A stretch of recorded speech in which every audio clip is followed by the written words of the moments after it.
So this tactical cops that killed Dexter Reed is being investigated for another shooting, and though the head of the Chicago police won't strip them of their police powers even temporarily during the investigation.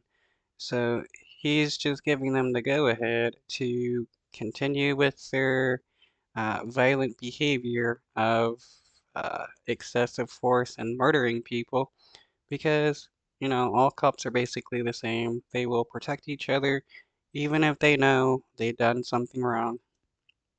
We're hearing from Chicago's top cop about the death of a man killed by Chicago police during a traffic stop. CBS 2's Sabrina Franza had the chance to ask Superintendent Larry Snelling about the investigation. Sabrina, what did you learn?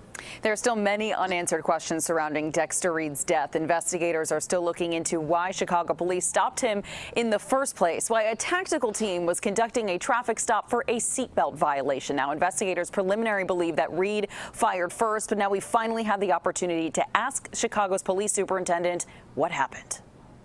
A police officer was shot. A man lost his life. In his first appearance since the public saw and heard, Chicago police officers fire 96 shots in 41 seconds, striking and killing 26-year-old Dexter Reed during a traffic stop. Chicago Police Superintendent Larry Snelling says at least for now, the officers will keep their police powers. I will not make a decision to strip officers until that investigation unfolds. Appearing sometime.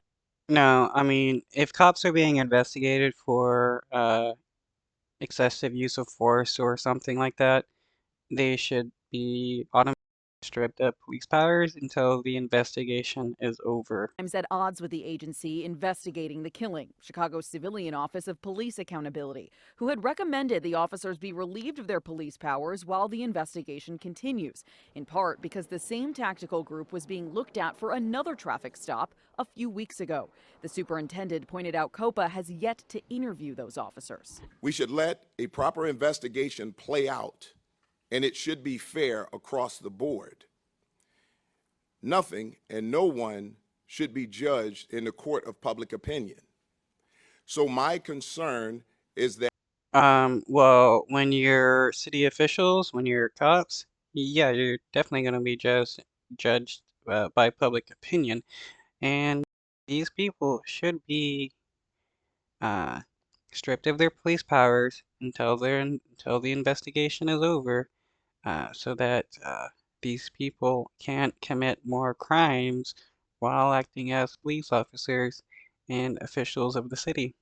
that the integrity of the investigation isn't jeopardized and all of the evidence is collected and looked at.